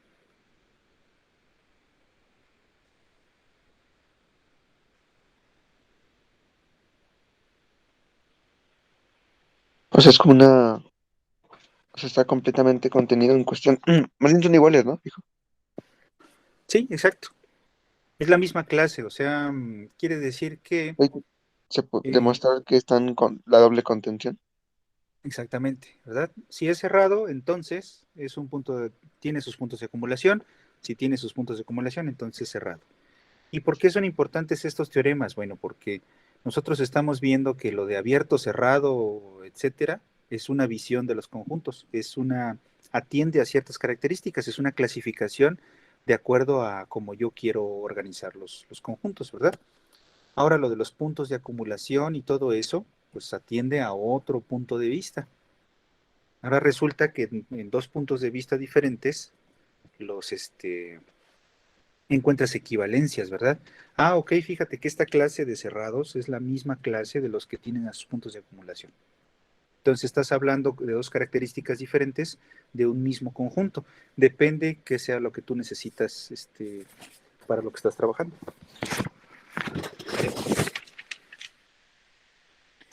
Bueno, entonces, pues vamos ya con los teoremas de gente grande. ¿Sí? ¿Queda claro? ¿No hay dudas? ¿No he visto el chat? Alfonso se tiene que te retirar, no te preocupes. Por ahí checamos la grabación después. Sí, Rodrigo.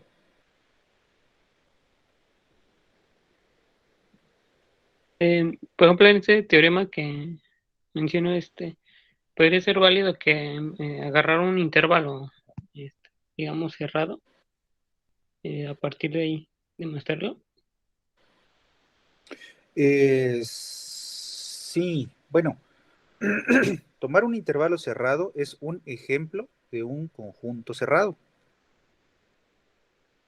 Y en ese conjunto cerrado tú podrías esperar que ahí estén todos los puntos de acumulación de ese conjunto. ¿Sale? Por eso es que se le llama cerradura, ¿verdad? Porque, ok, pues, independientemente de dónde estaban los puntos de acumulación de tu conjunto S, aquí se los pegas. Si ya los tenías, pues bueno, ya no le agregaste nada nuevo. Perdón. Si Si no los tenía, entonces sí le estás agregando cosas. Lo estás cerrando, lo estás convirtiendo en un conjunto cerrado, ¿verdad? Vía esta definición. Un conjunto cerrado también podrían ser pues una serie de puntos finitos, ¿verdad? Una cantidad finita de puntos. Es un conjunto cerrado. No tiene puntos de acumulación. Si es que pues, están separados, son finitos, ¿verdad? Entonces, ese conjunto también por, ¿cómo se le dice? No es tautología, es por híjole, se me escapó la palabra, me distraje ahorita. No tiene puntos de acumulación, pero también cumple con que contiene todos sus puntos de acumulación, porque el conjunto de puntos de acumulación de un conjunto finito sería el vacío, y el vacío está metido en cualquier lado. Entonces está metido, contiene sus puntos de acumulación, ¿no? Como por vacuidad, se le dice. Así se le llama esa propiedad, por vacuidad. ¿Sí queda claro? Los cerrados No, pueden ser de muchas formas, ¿eh? eso creo que la él lo mostró en las notas, ¿no? Esas demostraciones. Sí, exacto. La demostración es de que el conjunto vacío es cerrado y abierto. Exacto. Y vale bastante la pena si se dan cuenta porque al probar que algo es cerrado, pues es lo equivalente a probar que lo otro es abierto, ¿verdad? O si algo es abierto, el otro es cerrado. Entonces, pueden llevar más allá todas estas propiedades. Pero bueno, ¿qué hora es? ¿Tengo tiempo? Sí. Sale. Entonces, pues bueno, este teorema nos va a servir.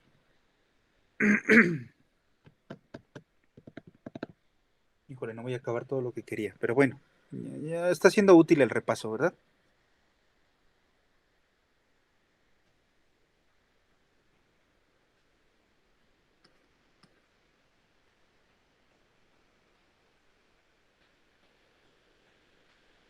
Bolzano Ballestras.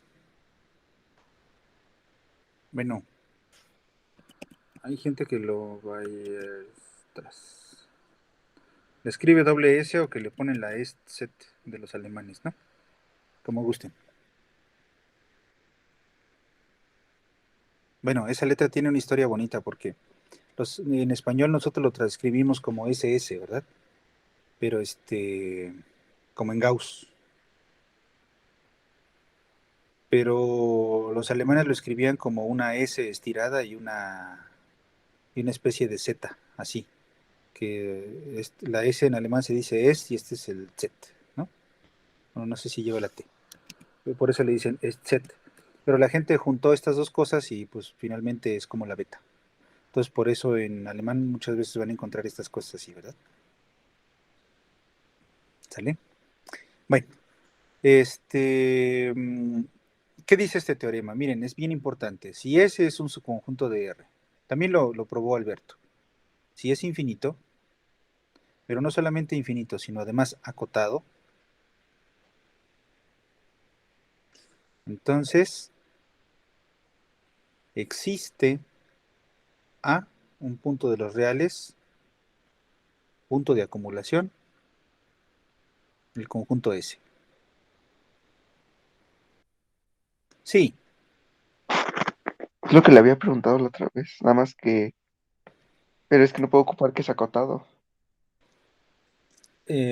porque te lo em, piden en el inciso B. sí se tiene que utilizar que sea acotado. Por eso le pregunté si podía usar máximo y mínimo, pero es que es lo mismo. Ah, ok. Sí, quizás no nos estábamos entendiendo entonces. Bueno, vamos a ver la prueba y a ver si por ahí salta la liebre, ¿no? Tiene que ser acotado. ¿Por qué? Porque, pues imagínense ustedes el conjunto de los números naturales. Es infinito, pero no es acotado. Entonces no puedo yo decir que los números naturales tengan un punto de acumulación. No, pues nada más tiene una cota inferior y ya. Exacto, ¿verdad? No puedo decir que un conjunto acotado tiene punto de acumulación Piensa en los números naturales del 0, del 1 al 7. Es finito, está acotado, pero no tiene puntos de acumulación. Entonces, lo curioso de este teorema es que se juntan las dos propiedades, que sea infinito y que sea acotado. O sea, esa es como que la idea. Tú acotas algo que es infinito, entonces, abuelita de Batman, algo se tiene que acumular en algún lado. ¿Sí lo ven? ¿Cómo dijo? ¿Otra vez? Sí, que el hecho de que sea acotado y que sea infinito quiere decir que algo se tiene que acumular en alguna parte. Que sea acotado e infinito. E infinito. Sí. Alguna colección. Bueno, es como el intervalo 0,1, o sea, puede ser infinito y es el 0,1 abierto, es infinito, ¿no? Ajá, Pero no acumular algo, pero en este caso cualquier punto es de acumulación. exacto. El teorema dice que al menos existe uno. Y es que eso es importante, pero con vías a resolver problemas como el número 6, ¿no? Ustedes tienen una serie de puntos que se acumulan al cero. O sea, este es un conjunto infinito, está acotado. Y es una justificación. Bueno, ya con eso, si lo ven a ciegas, bueno, es una. Si se trabaja a ciegas, perdón, ustedes podrían decir que este conjunto tiene un punto de acumulación. Lo que yo estoy haciendo aquí con el cero es agregarles el punto de acumulación para que el conjunto sea cerrado y acotado y sea compacto, que ese es otro resultado, ¿verdad? Ahorita llegamos a eso. Bueno, a lo mejor voy a llegar a eso la siguiente semana. O a lo mejor le robo alguna ayudantía a Ulises, ¿eh? Este, para platicarles esto. Pero bueno, yo quería llegar a los compactos, pero vamos a ver hasta dónde llegamos. Muy bien, entonces, ¿sí se entiende la idea de Bolzano Ballestras?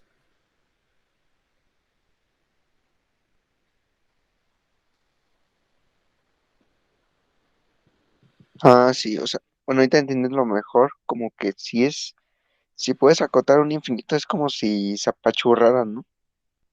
Exacto. Pero es como si tuviera una botella que le puedo meter todo lo que yo quiera, pero tiene un acotado y es la botella. Pero pues como yo le puedo meter todo, pues, cada vez se va a apachurrar y se va a apachurrar y se va a apachurrar. Esa es la idea, exactamente. Se acumula en algún lado. Algo se tiene que acumular en algún lado. Bueno, y miren, la prueba es como muy constructiva. También la tienen ustedes ahí ya con las notas de Alberto. La voy a platicar, porque escribirla me va a llevar mucho tiempo. Sería lindo que ustedes la redactaran, ¿verdad? Bueno, entonces es una sola implicación. Tú tienes un conjunto aquí que es infinito y que es acotado y tú tienes que mostrar que existe un punto de acumulación. Pero el punto de acumulación obviamente no tiene que estar en ese, ¿verdad? Bueno, no sé si es obvio, pero ahí estoy siendo pedante, ¿verdad? Pero tiene que existir en algún lugar. No necesariamente se tiene que acumular en el mismo S, porque puede ser que se junte en la orilla, ¿verdad? Y puede ser que la Puede o orilla no, pertenezca al conjunto. ¿Cómo? puede acumularse, o sea, puede ser adentro o de afuera, casi casi. Exacto. Por eso se dice que el punto de acumulación tiene que existir en R. Pero bueno, ya sabemos que no puede existir en el exterior del conjunto, ¿verdad? Si puede ser como el ejemplo de la botella, sería como que el punto está en la botella, pero no adentro de la botella. Ajá, en el cristal, como quien dice, ¿verdad? ¿No? Exacto. Muy bien. Sale. Entonces, es un conjunto infinito y acotado. Entonces, como es acotado,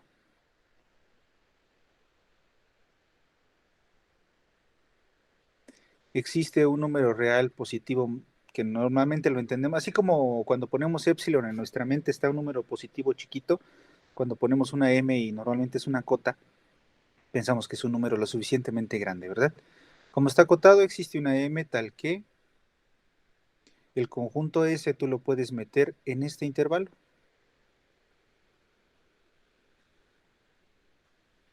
¿Sale? Esa es la definición de acotado.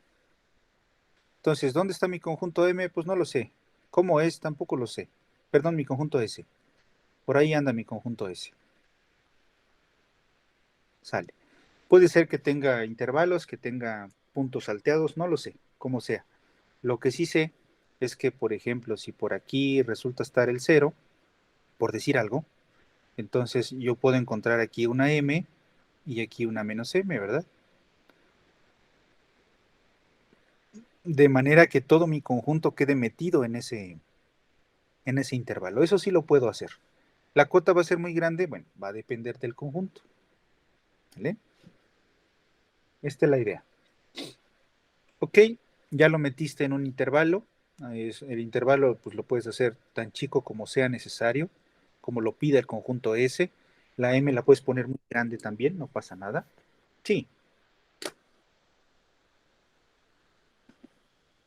Ay, es que eso ahorita que lo veo bien, me suena como cuando demostramos que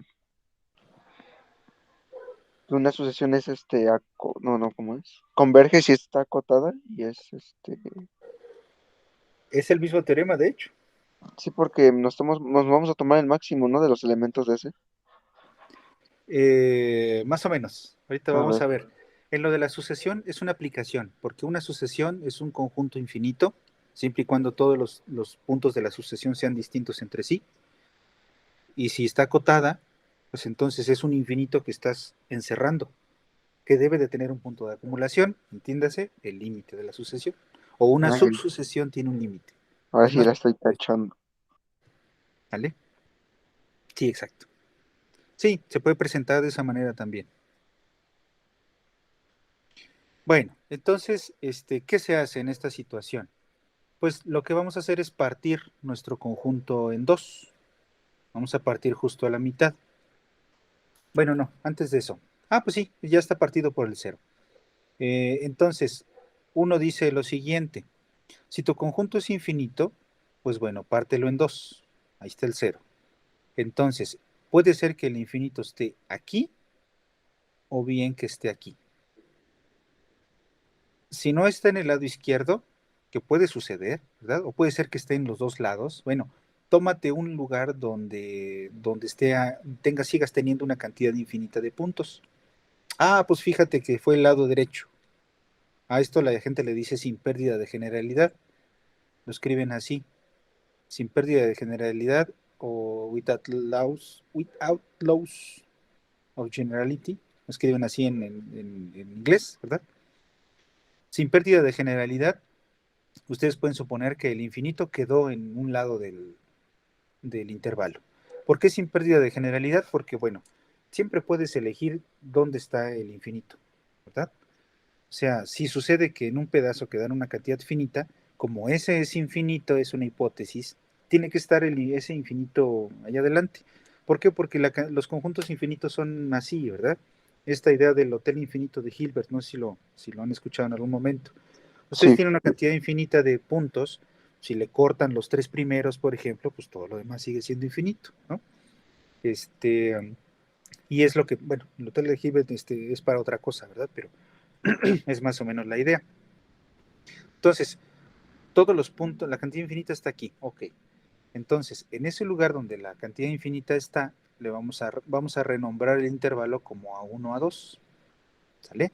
O sea, vamos a pensar que tenemos el intervalo A1 con A2, perdón, B1 creo que le llama el libro. Ahorita ya les compartí el libro donde está la prueba. Ahorita estoy parafraseándola nada más, ¿no? Tratando de explicarla. Ahí está. Entonces, el lado derecho donde está la cantidad infinita, pues le voy a llamar A1, B1 porque es como el primer paso. ¿Y por qué quiero un primer paso? Porque voy a tomar un segundo paso. Entonces, voy a partir este conjunto otra vez en dos. Solo que, ¿dónde va a estar la mitad? Bueno, la mitad se puede construir tomando A1 más B1 entre 2. Es como el promedio, ¿verdad? Y entonces otra vez hago el mismo proceso. ¿Dónde está la cantidad infinita? ¿A la izquierda o a la derecha? Resulta que estuvo a la derecha otra vez. Bueno, entonces a este valor le voy a llamar a 2 y a este que es el mismo B1 le voy a llamar B2. De manera que el intervalo que yo construí fue A2B2 y va a estar metido en el intervalo primero, ¿verdad? ¿Sí me explicó? Ajá, ¿es por qué lo estamos haciendo? Ah, lo estamos haciendo porque yo estoy como que correteando la gallina, ¿no? Si tengo una cantidad infinita, pues me voy a donde está la cantidad infinita. Órale, está a la derecha, sale. Se fue a la izquierda, ahí vas atrás de él, ¿no? Y Ah, ok, ok. luego la otra mitad, etcétera. Entonces, eventualmente tú quieres llegar a donde se están acumulando los puntos.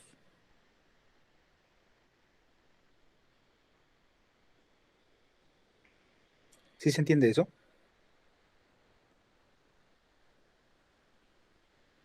O sea, estamos como que viendo, o sea, estamos diciendo, pero a ver, es que ¿cómo sabemos dónde se acumulan? O sea, ¿cómo sabríamos para dónde ir?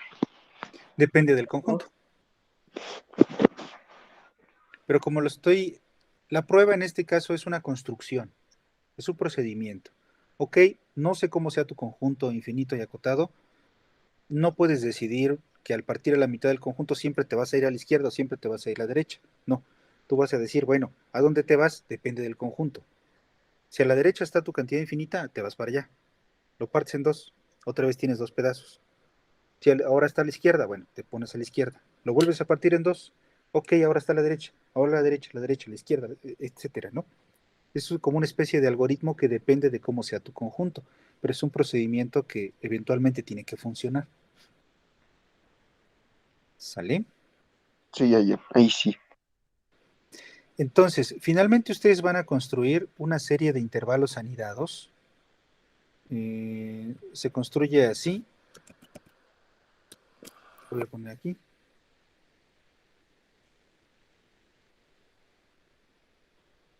Una serie de intervalos anidados. Y va a ser curioso porque tú tienes A1 y B1, que era en mi ejemplo particular en el que yo supuse que fue la derecha del intervalo, este es el 0M, ¿verdad? Y luego este contiene de manera propia. ¿Por qué de manera propia? Porque es la mitad del conjunto, ¿sale? O sea, definitivamente hay puntos en el intervalo más grande que no van a estar en el siguiente intervalo. O sea, no tiene sentido decir menor o igual, ¿verdad? O que el conjunto puede ser igual al primero. Definitivamente no son iguales porque tú los vas partiendo a la mitad, ¿verdad? Y vas tomando una mitad. Entonces así te vas formando una serie de intervalos anidados y tú observas que su longitud, por ejemplo, en este caso es B1 menos A1. Su longitud aquí es B2 menos A2. Su longitud es B3 menos A3. Y esto sí va siendo menor que, porque ahora sí ya son números reales, ¿verdad? O sea, vas anidando intervalos. Y esa propiedad de intervalos anidados ustedes ya la vieron con Alberto también, ¿verdad? Entonces, resulta que el límite de Bn menos An, que son las longitudes de los intervalos, cuando n tiende a infinito, es cero. Y son intervalos cerrados anidados. Entonces, ustedes probaron que en esas situaciones ustedes pueden ver que la intersección de todos esos intervalos de ANBN no necesariamente es vacía, ¿verdad?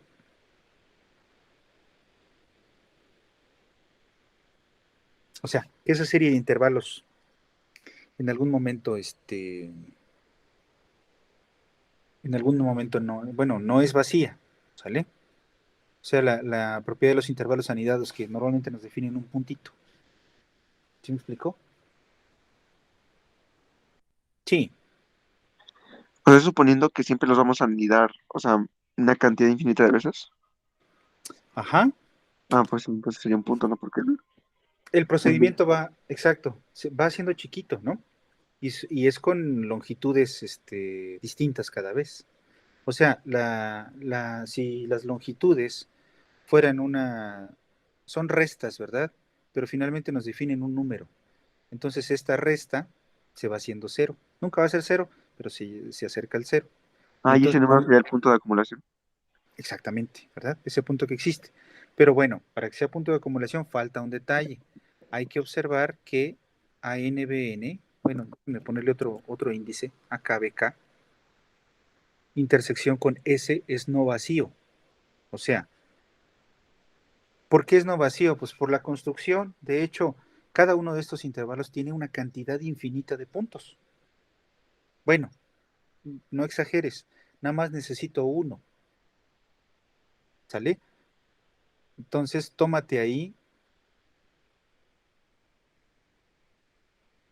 xn, un punto que tú sabes que está en ANBN, intersección con S. O sea, xn es un punto de S que está en los intervalos.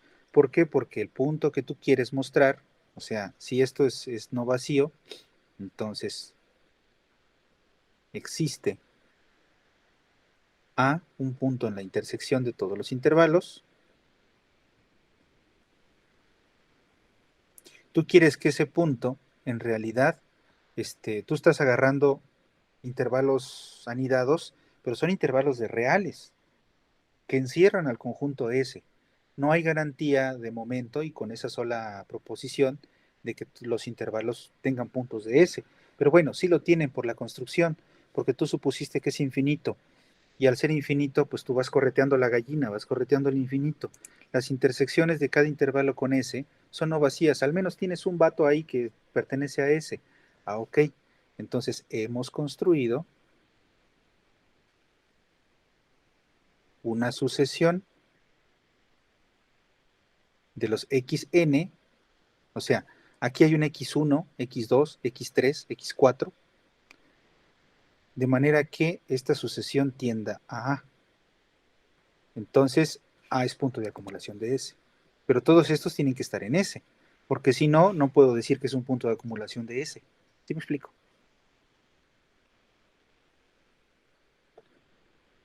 Sí,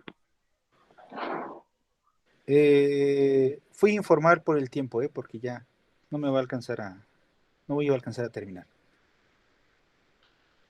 Y ya está.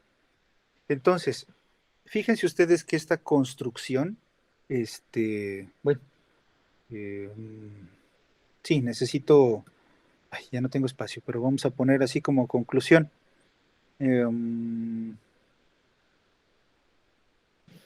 Sí, lo voy a dejar aquí, yo creo, en la siguiente página. La conclusión de este teorema. O como lo decimos en palabras coloquiales, ¿verdad? Si ese es un subconjunto de R infinito y acotado,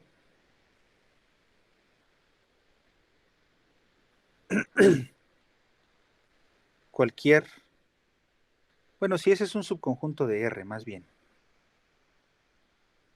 acotado. Si además hay algún conjunto infinito en S, cualquier subconjunto, si no lo hay, pues no aplica. Cualquier subconjunto T de S infinito tiene en R un punto de acumulación.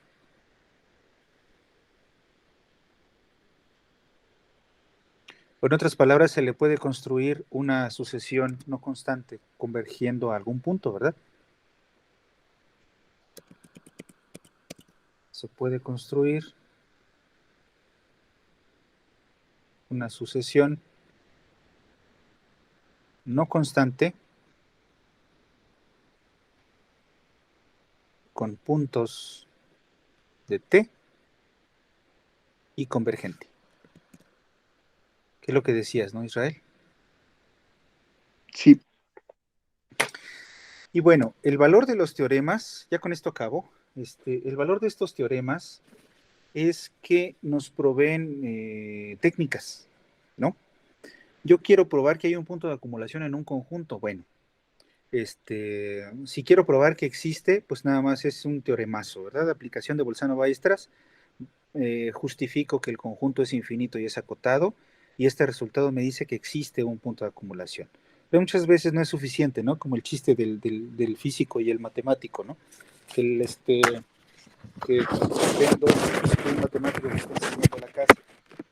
Entonces el físico empieza a calcular cuánta agua va a necesitar para apagarlo, ¿no? Y entonces pues el matemático va así como escéptico y ahí abre la llave del agua, ve que se apaga un cerillo y dice, el problema tiene solución y se va, ¿no? Pues qué chiste, ¿verdad? Entonces, necesito yo, a lo mejor, construir el límite, decir cuál es el punto. No tengo nada contra matemáticos ni físicos, nada más son los chistes. Eh, Trato yo de ser las dos cosas, ¿verdad? Entonces, es importante primero saber que existe porque entonces lo puedo buscar o lo puedo construir, ¿verdad? La demostración de Bolzano-Ballestras me permite construir el punto.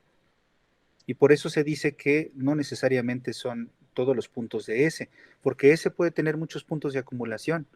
A lo mejor tú decidiste irte a la derecha cuando a la izquierda también tenías una cantidad infinita. Entonces, pues por ahí tienes 2, 3 puntos de acumulación. De hecho, por ahí hay un ejercicio que les pide que ustedes construyan un ejemplo de un conjunto acotado, y pues, definitivamente tiene que ser acotado, ¿verdad? Con exactamente 3 puntos de acumulación. Pues, pueden unir ahí 3 sucesiones y ya lo construyen, ¿verdad? La unión de todos los puntos pues les va a dar el conjunto que ustedes quieran. Pero es importante, ¿verdad? Por eso dice que puedo yo, si tú agarras un conjunto infinito dentro de ese, si existe, ¿verdad? A lo mejor ese está acotado y es finito, entonces esta conclusión no tiene sentido, pero bueno, tampoco lo contradice. Tú agarras un conjunto infinito allá adentro y construyes un límite para alguna sucesión. ¿A qué te refieres con este conjunto infinito? Por lo regular son sucesiones, ¿sale?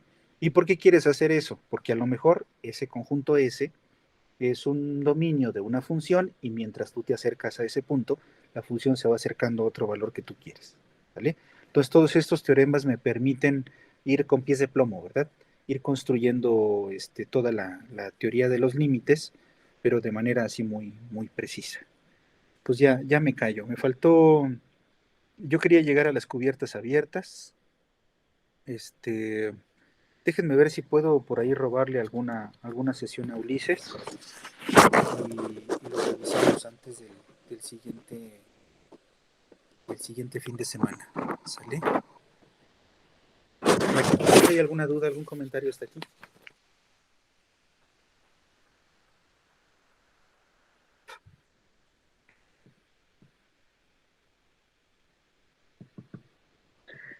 Dijo, bueno, dijo que se puede existir, o sea, dado una, si ese es acotado y es infinito, y dijo que podemos encontrar puntos de acumulación. Ujú. Entonces podemos construir una sucesión. Sí. Pero no solamente una, ¿no? Depende, podemos construir varias. Pero Por si nada eso, más tenemos un punto de acumulación y una sucesión,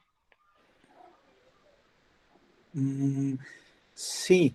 ¿qué o sea, Lo que sucede es que, para ser más precisos, ya ven estas ideas de los cuates estos que veían ahí, que van pasando, es otro chiste, ¿verdad? En un campo de Suiza y ven un montón de ovejitas negras por allá y dice uno, ay, todas las ovejas en Suiza son negras, y le dice, no, ciertas ovejas de cierto campo de Suiza son negras, y le dice el otro, tampoco, ciertas ovejas de cierto campo de Suiza son negras, al menos de un lado, ¿no? Entonces, para ser más precisos en ese mismo espíritu, si tú tienes una sucesión, tú puedes hallarle una subsucesión que converge a algún punto.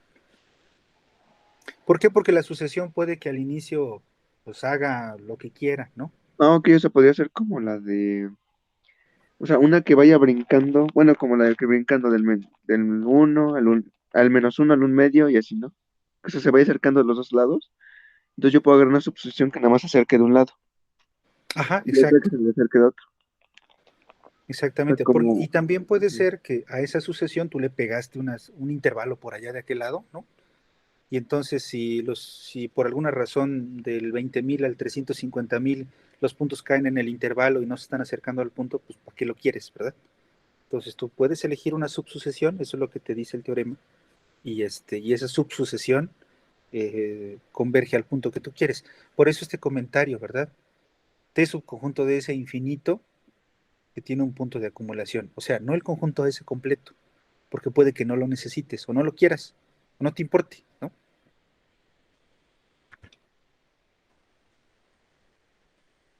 ¿Sale? Perdón, ya me emocioné.